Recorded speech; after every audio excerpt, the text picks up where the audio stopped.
los reúne y los dispersa. ¿42 también? Sí, va. Sí, hasta el 42. Así como una vaca está condicionada cuando la atan por la nariz con una soga larga, asimismo los seres humanos están atados por diferentes mandamientos védicos y están condicionados a obedecer las órdenes del Señor Supremo. Muy bien. Perfecto, muchas gracias. A ustedes. Muchas gracias. A ustedes. A ver, espérame, que no veo yo. No veo. Estamos. Ahí está. Ahora sí. Entonces, ¿qué vemos aquí en estos versos? Está Yudhishthir preocupadísimo por sus tíos que no aparecen, por Dios. Ya fue a preocupar a Sanjaya, ya fue a preocupar a Narada, ya fue a hablarle a todo el mundo. ¿Dónde están? ¿Dónde están mis tíos? Por favor, quiero verlos. ¿Y qué pasa aquí, no? Vamos a ir al significado del primero, que es el 34.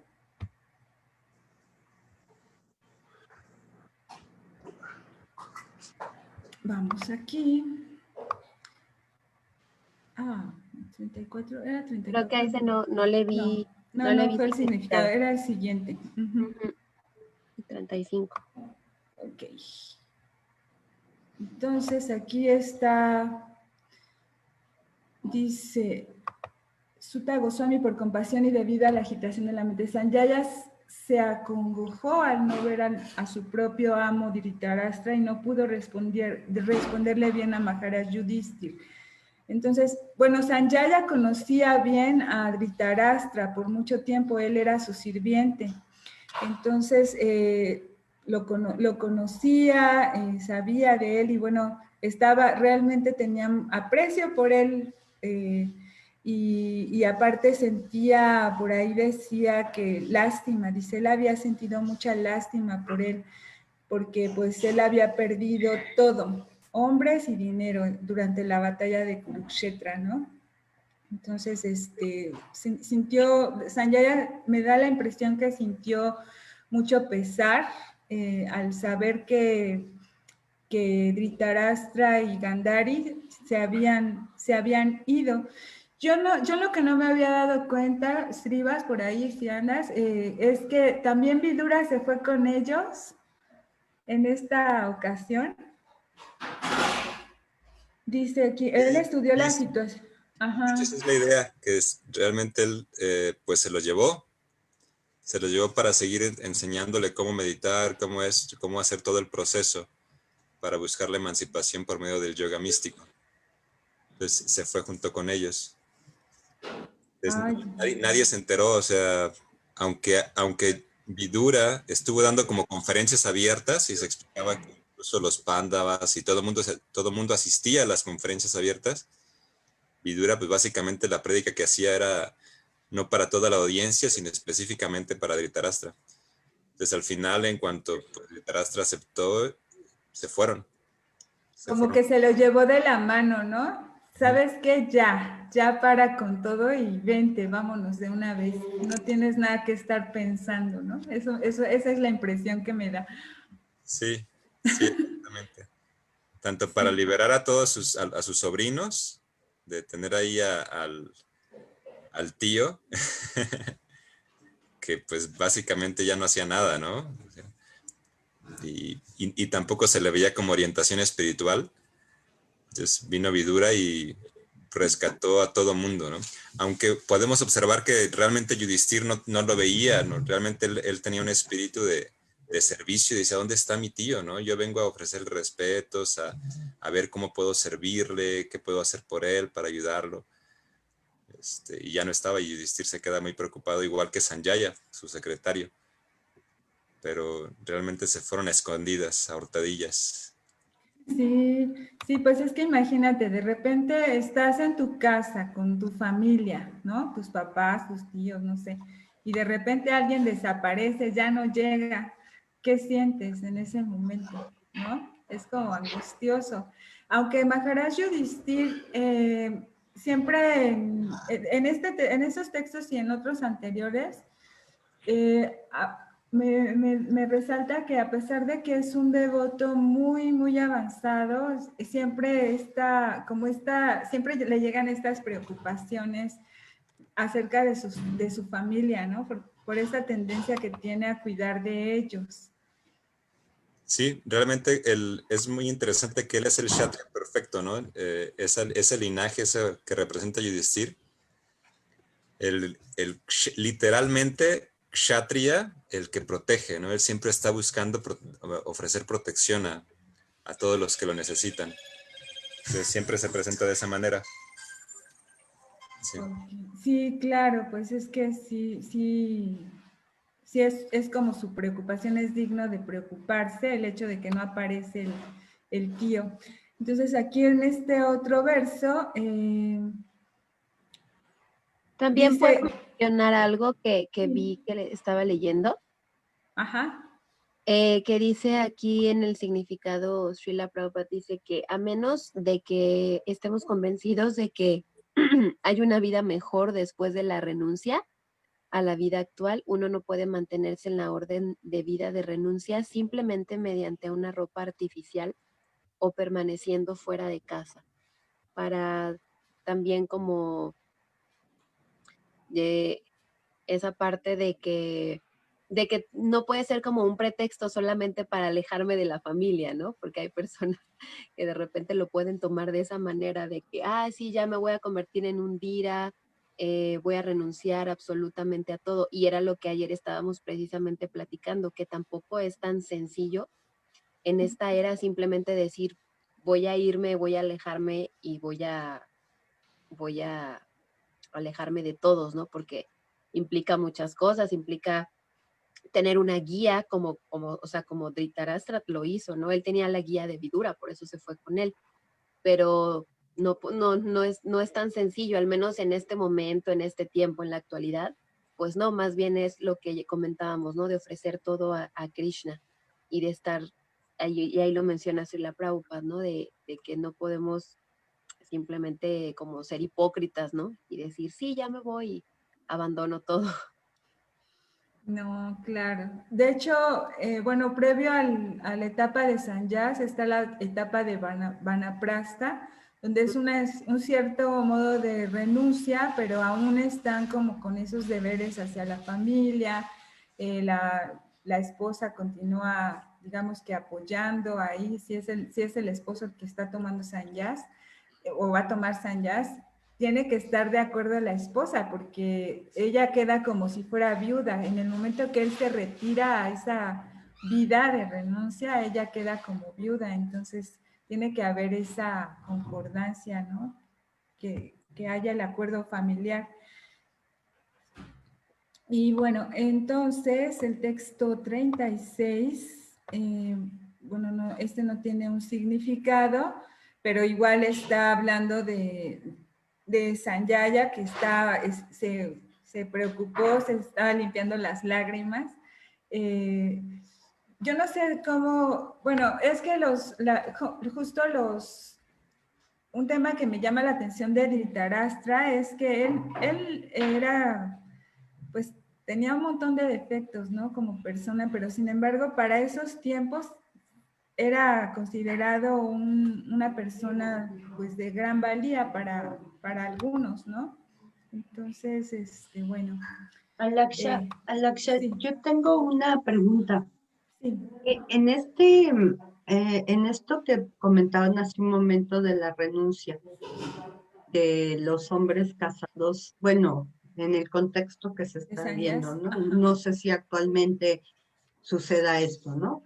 De una persona casada que renuncia y que deja su familia y todo eso, ¿eso se sigue dando? O sea, actualmente sucede, uno. Y dos, ¿hasta dónde, y espero no sonar muy, muy ruda, pero hasta dónde es como una forma de, o sea, sí es cierto que la principal obligación o la principal misión de la vida es finalmente el servicio a Krishna, pero no es como que un poco como querer tener todo. O sea, si finalmente vas a dedicarte a Krishna y vas a querer renunciar a Krishna, pues entonces, ¿por qué te comprometes con una familia y luego resulta que ya la dejo porque me quiero ir a cumplir con Krishna? ¿Por qué no mejor desde un principio renuncias a crear una familia y te entregas completamente a la misión de Krishna? Es que son Porque no sé etapas. cómo se dé. Hay que comprender que son etapas. Sí sucede en la actualidad con los maestros espirituales, pero es como un proceso que uno tiene que adoptar. O sea, nunca vas a tomar, digamos, por ejemplo, a un niño pequeño no lo vas a mandar a la universidad. Tiene que pasar por ciertas etapas de su vida, ¿no? De crecimiento, de formación. Y en la medida en la que él va identificando qué es lo que quiere para su vida, va tomando decisiones. Y lo mismo pasa en la vida espiritual. Nosotros vamos adoptando ciertas plataformas en las que nos es más adecuada la práctica, y en el caso de la renuncia, bueno, en estos tiempos, las personas que han tomado sannyas, los maestros espirituales, digamos que son personas que ya alcanzan un nivel en el que consideran que la vida espiritual es prioritaria, y que sienten como un deber, es como un llamado interno a poder compartir con el mundo este mensaje. Entonces, por ejemplo, en el caso de Dhamantari Swami, no sé si lo recuerdas, el maestro espiritual de Brasil, que en alguna ocasión nos hizo una visita acá en Ciudad de México. Él estaba casado, era dentista, tenía su familia, sus hijos y todo, pero llegó un momento en que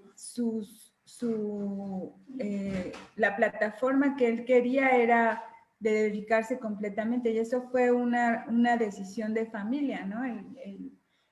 Su esposa estaba de acuerdo con él para poder que se pudiera dedicar de lleno. Ya no tenía obligaciones familiares, ya había cumplido con la educación con los hijos, ¿no? Entonces, en cierto modo es un proceso que se da naturalmente, no es algo artificial ni es forzado. No debe ser así, porque si fuera así, entonces no sería duradero, ¿no? En el caso de ellos, por ejemplo, en el caso de mi maestro espiritual, por una circunstancia muy, digamos que inusual, se casó a los 17 años. Bueno, su esposa tenía 17 años, pero ellos eran predicadores jóvenes, y realmente lo que querían era predicar. Entonces decidieron que no era la situación en la que tenían que vivir como casados, y decidieron que él iba a tomar sannyas muy joven, a los 23 años tomó sannyas, y ella siguió su camino también como predicadora, y después formó una familia, ¿no? Entonces son decisiones que se deben tomar seriamente, no son decisiones que cualquiera dice, ya voy a tomar la vida de renuncia. Y hay diferentes etapas y diferentes aspectos de la renuncia, ¿no? Por ejemplo, la renuncia al... Sí, adelante, Srivas. Sí, creo que es un tema muy interesante porque la observación de Lu me parece extremadamente acertada. Creo que solo escuché la mitad, estaba en una llamada. Sin embargo, quisiera señalar algunas cosas históricas interesantes, ¿no? Para empezar, la orden de vida de renuncia, o sannyas, como actualmente se conoce en la tradición Vaishnava, de cierta forma tiene un carácter misionero. Tiene un carácter misionero. Sin embargo, cuando Krishna habla de sannyas, no precisamente habla de una misión, de una posición de misionero, ¿no? Por ejemplo, si leemos, ¿me ayudas, Alaksha, con el Bhagavad Gita 6.1? ¿No? Porque el Varna Ashram, o la matriz sociolaboral que Krishna menciona, que Krishna expone, que se exponen en los Vedas, es una matriz de desarrollo social. Entonces, de cierta manera, aunque se habla de que generalmente en nuestra tradición se habla de que el sannyasi es una persona que renuncia a la sociedad, podemos sustentar mismo en la Bhagavad Gita, ¿no? Que de hecho un sannyasi, mira, por ejemplo aquí, ¿puedes abrir el texto para ver el sánscrito? Necesitamos checar el sánscrito, que es muy interesante, ¿no? Yo personalmente, cuando me hablan de sannyasi, yo siempre pienso en este verso, ¿no? Por ejemplo, aquí Prabhupada lo traduce como la Suprema Persona de Dios dijo: aquel que no está apegado a los frutos de su trabajo y que trabaja tal como está obligado a hacerlo, se encuentra en la orden de vida de renuncia, y es el verdadero místico, y no aquel que no enciende ningún fuego ni ejecuta ningún deber, ¿no? Entonces hay dos características de un sannyasi. Cuando Krishna habla de sannyasi, él habla de una persona que no está pegado a los frutos de su trabajo, ¿okay? Que él, todos sus frutos los considera que son para Krishna. Ahora, no quiere decir que esa persona no come, no se compra ropa, no sé, sino que todo, absolutamente todo, él lo está dedicando a Krishna. Es una persona que ofrenda todo a Krishna. No tiene ningún apego por ningún objeto de los sentidos mundano. Y segundo, él está trabajando, él siempre está activo, porque de hecho la palabra sannyasi, curiosamente, más adelante, si ahorita vamos al capítulo 18, Krishna especifica que es una persona que renuncia al trabajo, ¿okay? Sannyasi es renunciar al trabajo, pero verdadero renuncia al trabajo es aquella persona que no es que no trabaje, sino que no está pegado a un trabajo en específico. Es una persona que lo que le ponga a hacer Krishna, él lo hace. Eso es el sannyasi. O sea, no es de que, yo ya no hago nada y estoy retirado y solamente me dedico, por ejemplo, a predicar. Pero eso no es lo que dice Krishna. Krishna explica, él dice, lo que se le obliga, lo que él tiene que hacer, lo hace, ¿no? Por ejemplo, una persona que está casado y que todos sus frutos, toda su familia, todo lo que hace lo dedica a Dios, pero él sigue trabajando para mantener a la familia, para ayudar a la sociedad, para ayudar digamos, a su iglesia o a la comunidad, ¿no? Ese es el sannyasi que Krishna está diciendo.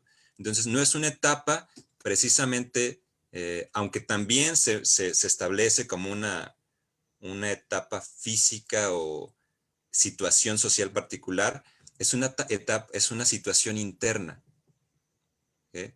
Entonces, otra observación muy interesante es que la etapa o la práctica de sannyas, como actualmente la conocemos en la tradición Vaishnava, curiosamente no existía en el Bhagavatam. No existe en el Bhagavatam, ¿no? Es una práctica que es tomada de la tradición impersonalista, porque el señor Chaitanya tomó sannyas y practicó sannyas a la perfección de acuerdo a las tradiciones culturales y sociales de su época, porque por un fin particular, porque los sannyasis eran los que realmente eran escuchados, eran los que consideraban importantes. Entonces Krishna, para que la sociedad lo escuchara verdaderamente en su forma de Sri Chaitanya Mahaprabhu, decide renunciar como en ese momento de la historia se consideraba que se renunciaba, abandonando a la familia, no volteando a ver a las mujeres, comiendo solo con las manos, o sea, son puros detalles socioculturales de un momento particular de la historia, ¿okay?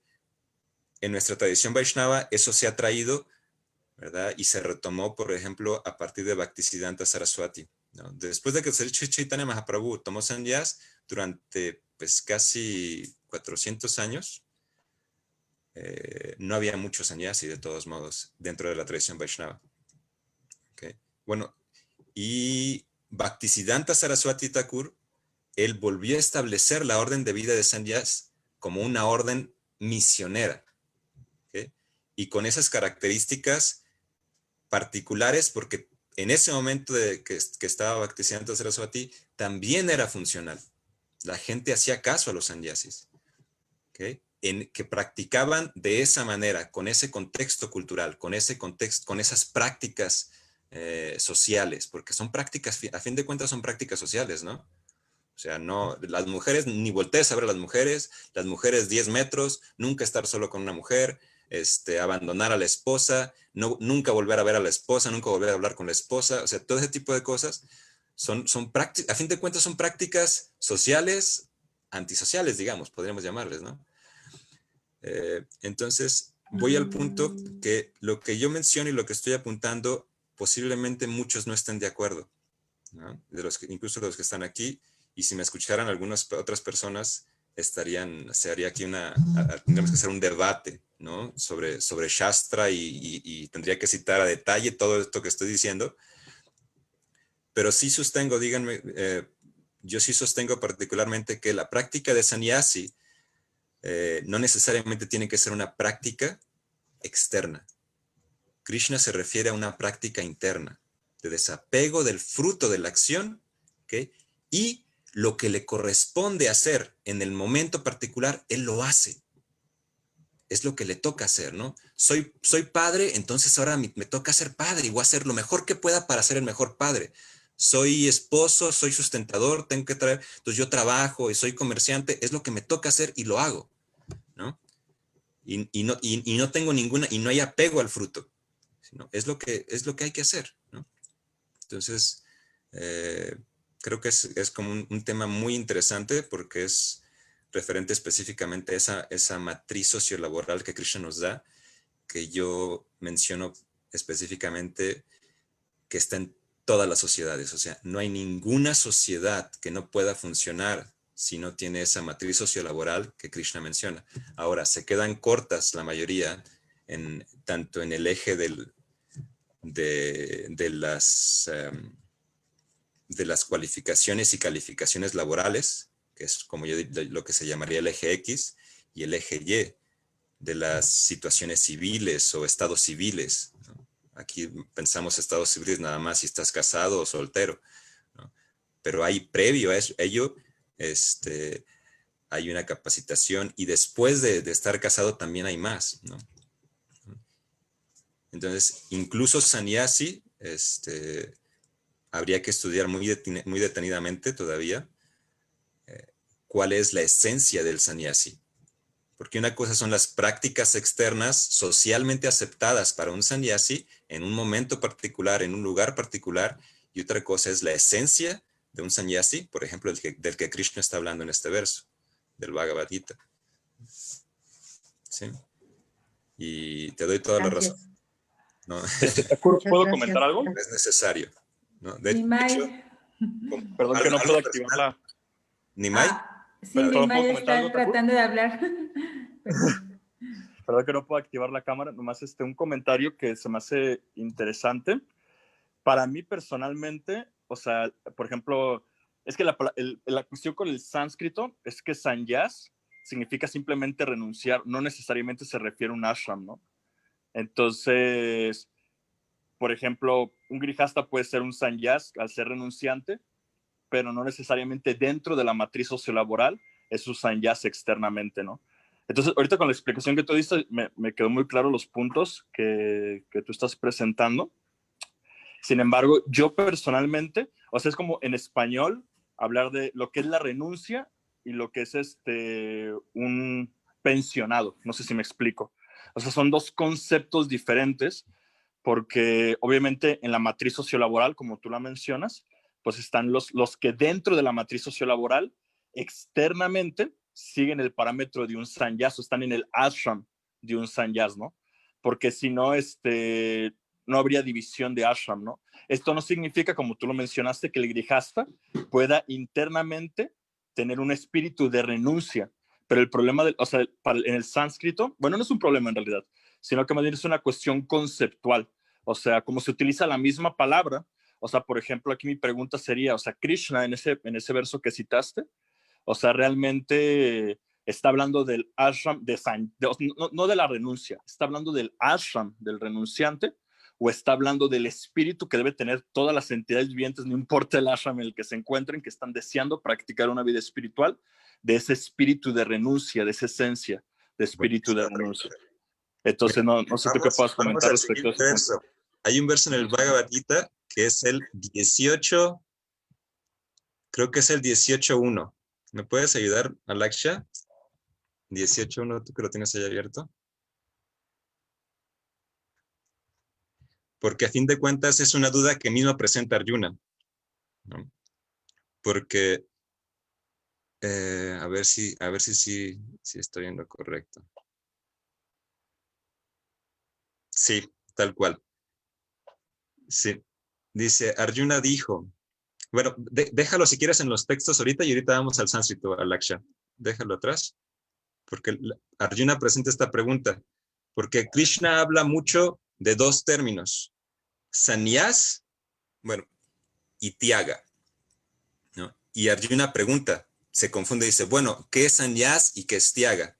¿No? Dice Arjuna dijo, oh, tú el de los poderosos brazos, deseo entender el propósito de la renuncia, tyaga, y de la orden de vida de renuncia, sannyas o destructor, ¿no? Arjuna básicamente pregunta, quiero saber categóricamente qué es tyaga y qué es sannyas, ¿no? Y Krishna menciona, el abandono de las actividades que están basadas en el deseo material es lo que los grandes hombres de saber llaman la orden de vida de renuncia. ¿Okay? Y el abandono de los resultados de todas las actividades es lo que los sabios llaman renunciación. Que básicamente se refiere a que sannyas es el abandono o la renuncia a todas las actividades, pero particularmente no se refiere a que dejas de actuar, sino a que ya no estás apegado a un varna, a una actividad particular, ¿no? Por ejemplo, todos tenemos a veces apegos a que, ¿sabes qué? A mí me gusta enseñar, a mí me gusta, es que a mí me gusta hacer negocios, me gusta hacer dinero, no, es que a mí me gusta simplemente estar en la computadora y hacer folios, o a mí me gusta dirigir y estar dando órdenes, ¿no? Entonces, estamos apegados a una actividad particular, pero el sannyas no está apegado, él ha renunciado a todas las actividades y lo que se le ponga a hacer, él lo va a hacer, ¿no? Pero por lo general, cuando nos dicen, no es que si le dices a un presidente, o no, bueno, a un comerciante, ponte a hacer la contabilidad, dice, no, eso a mí no me gusta, eso que lo haga el contador, ¿no?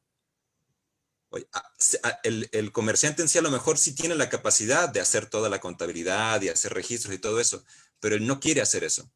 Él está pegado a vender, a hacer la labor de venta o a hacer algo diferente, ¿no? Y a lo mejor el contador, si al contador le dices, no, es que tú tienes que vender, tienes que salirte a vender, y el contador dice, no, yo soy el contador, yo no hago eso.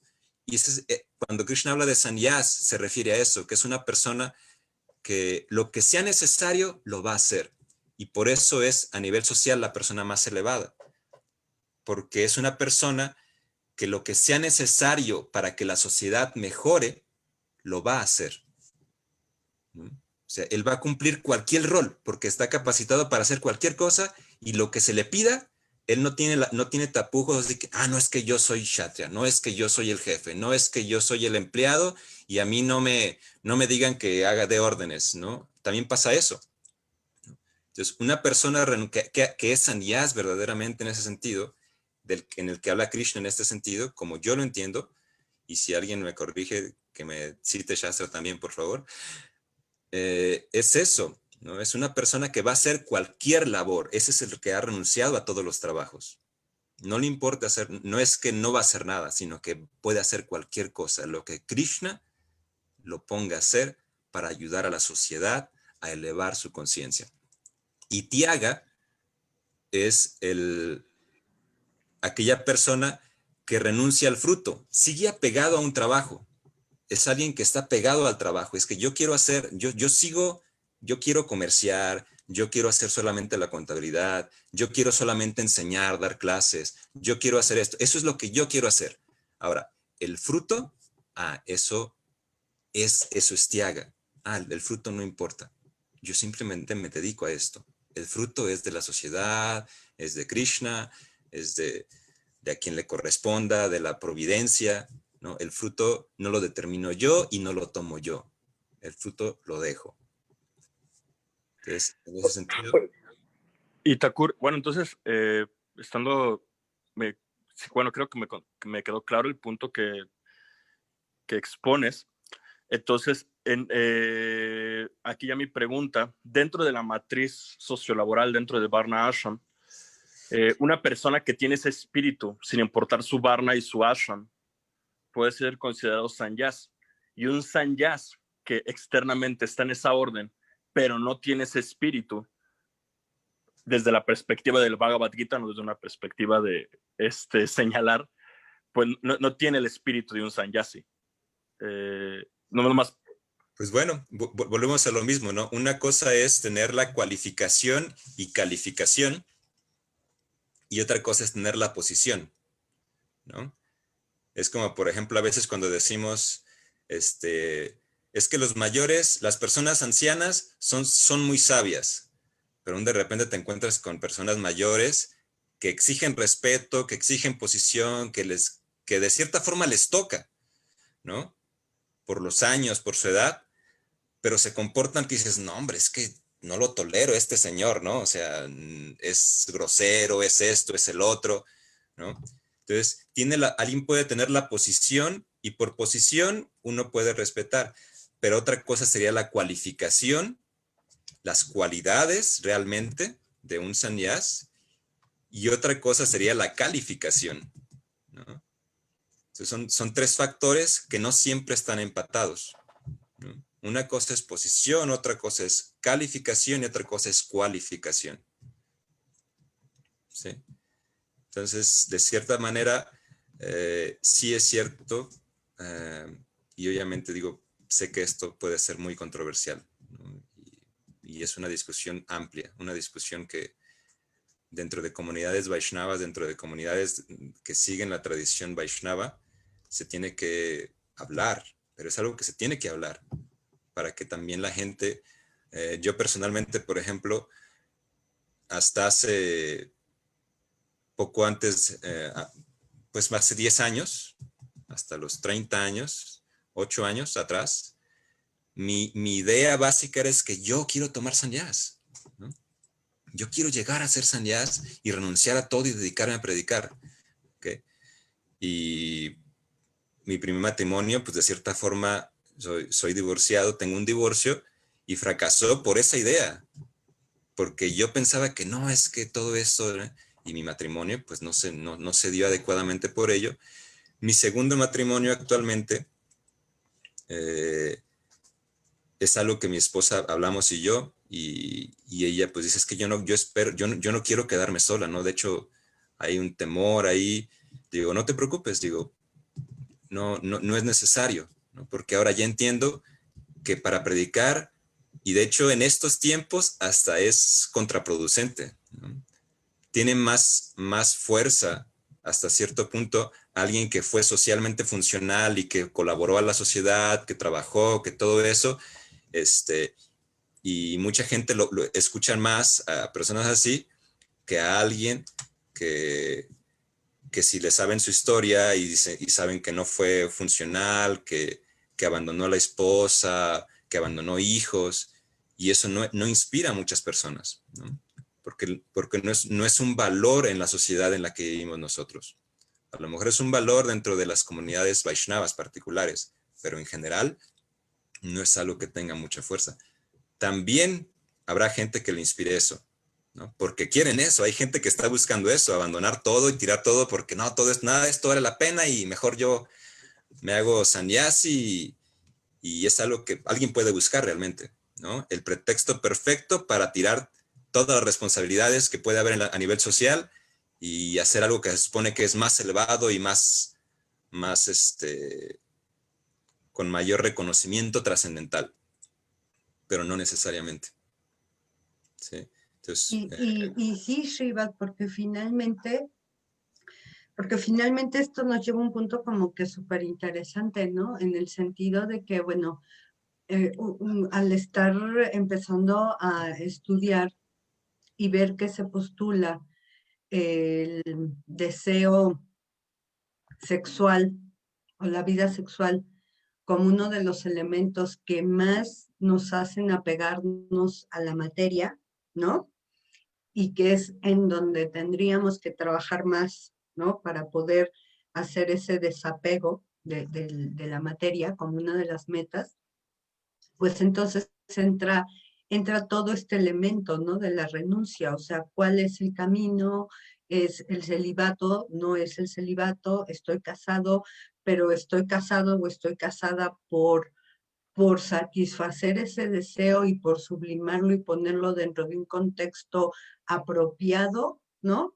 Y tiene que ver con toda esta parte, ¿no? De cuál es la decisión y que finalmente el darle un marco, ¿no? Socialmente aceptado dentro del matrimonio, pues también te hace comunicarte con un mundo más real, ¿no? O sea, con personas como más reales, que viven ese deseo y aprenden a regularlo y aprenden a organizar su parte material con una parte espiritual, ¿no? No sé, digo, ahí hay mucho que reflexionar en este sentido sí, sí, es algo que se está haciendo, justo. como menciona Manjari en el chat. Actualmente ya es más aceptable, más común que encontramos maestros espirituales casados. ¿Okay? Pero hay una parte histórica al inicio de ISKCON, por ejemplo, que viene mucho con esa línea de Bhaktisiddhanta Saraswati, que viene de la India. Se toma mucho la posición de sannyas como una necesidad para ser misionero. ¿Okay? Más sin embargo, actualmente se está dando cuenta la comunidad de personas que quieren predicar conciencia de Krishna, que no siempre va a ser el mejor efecto, ¿no? Habrá mucha gente que no se sienta atraída así, que necesite más. Y además de que si se propaga ese espíritu, entonces pues la gente realmente aspira, está esperando dejar la familia porque pues como dicen las personas, ¿no? Uno al principio se casa muy contento, pero después de unos años dices, ay, no está tan fácil, ¿no? No es tan sencillo. No es tan sencillo sustentar, no es tan sencillo comunicarse con la esposa y después no es tan sencillo comunicarse con los hijos, ¿no? O sea, entonces todo se vuelve cada vez más pesado y hay gente que realmente le dices eso y no porque sea avanzado espiritualmente, sino por ese deseo, que vamos a estudiar un poquito esa parte el próximo domingo, ese deseo de dejar de sufrir eso. Dicen, ay, sí, le dicen, no, puedes abandonar todo y dedicarte a predicar conciencia de Krishna o dedicarte a Dios y todo va a estar bien, ¿no? Pero si tú Yo incentivas sí, eso, no es socialmente funcional, no socialmente, no contribuye a la sociedad, sino al contrario, le está restando. Vivas, Lourdes quiere preguntar algo. También Manjari desde hace rato estaba levantando sí. su mano. Bueno, vamos a darle oportunidad a Lourdes porque casi no ha participado estos días. Perdón. Y ahorita Manjari.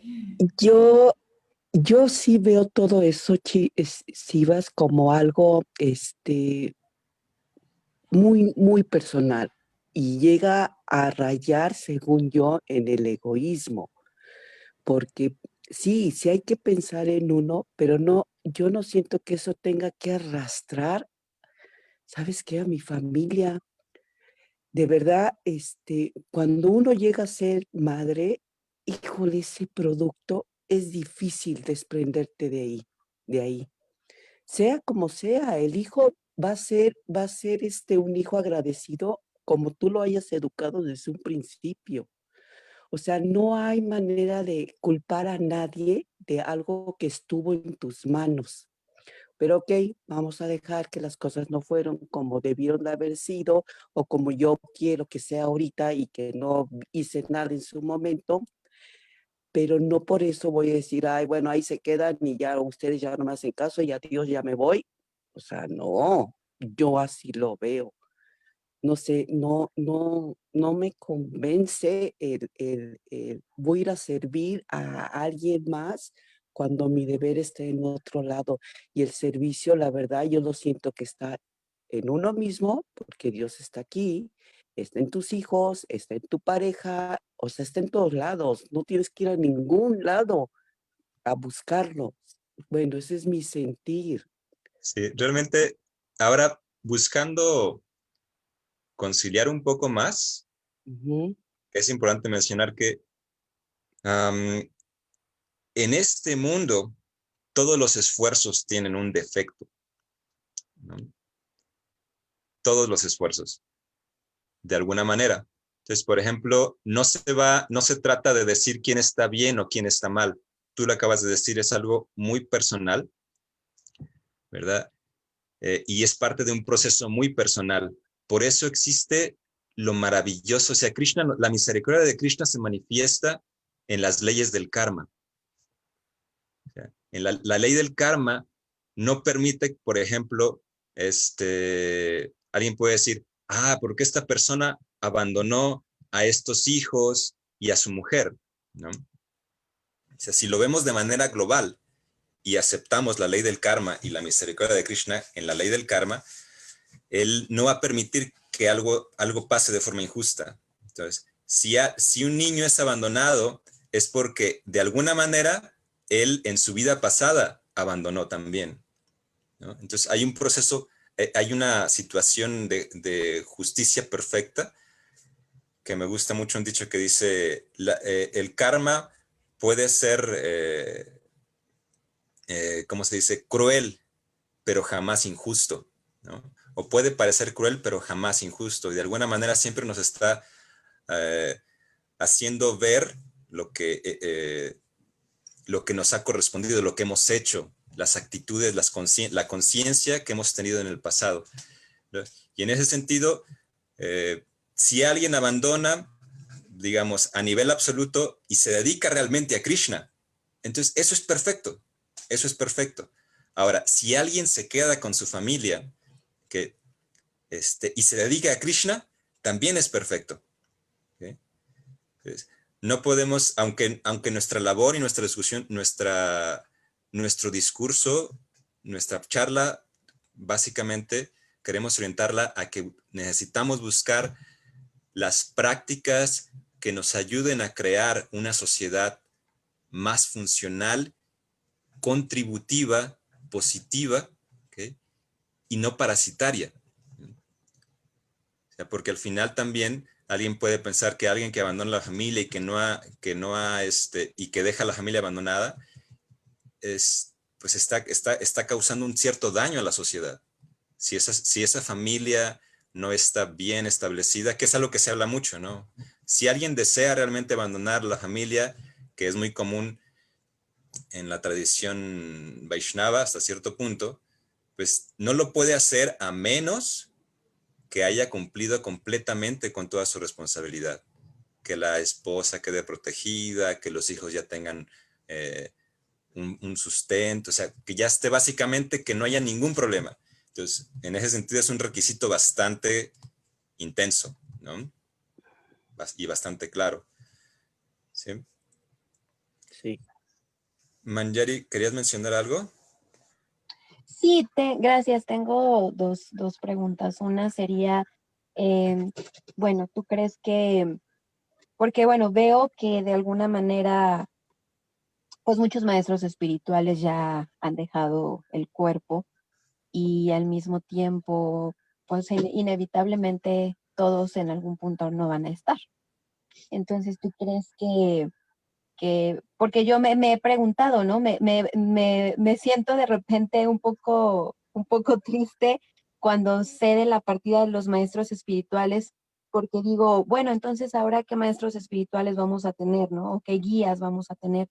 Pero viéndolo desde este punto de vista, bueno, al final de cuentas, todos en algún punto somos maestros de alguien, somos guía de alguien, guía de nuestros hijos, pero mi pregunta sería, ¿tú crees que en futuras generaciones, en un futuro no muy lejano, que ya lo estamos viendo, pues ya los próximos maestros espirituales puedan ser personas casadas, así como algunos que ya hay? Esa sería mi primera pregunta. Y la segunda pregunta es, me confundí un poco o se me vino un poco a la mente la parte de que si la orden de renuncia o si renuncia significa que yo renuncio a ciertos gustos o ciertos sí, disfrutes, etcétera, y hago lo que Krishna quiere que yo haga, ¿no? O lo que a mí me corresponde hacer.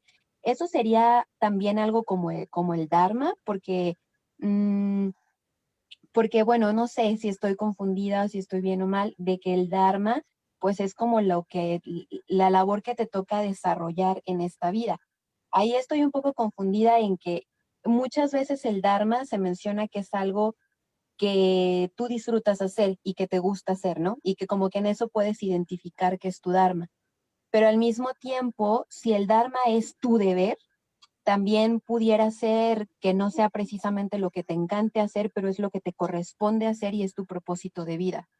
Entonces, como que ahí ya me confundí un poco y entonces mi pregunta ahí también sería si entonces al final de cuentas, cuando nosotros desarrollamos lo que nos toca hacer, estamos ya estamos siendo sannyasis, por decirlo así, ¿no? O hasta qué punto entonces pudiéramos decir, ¿somos o no somos sannyasis? O sea, ¿qué tan elevados somos, ¿no? O es una palabra muy elevada para decir que todos lo podemos lograr. Ujú. Gracias, Manjeri.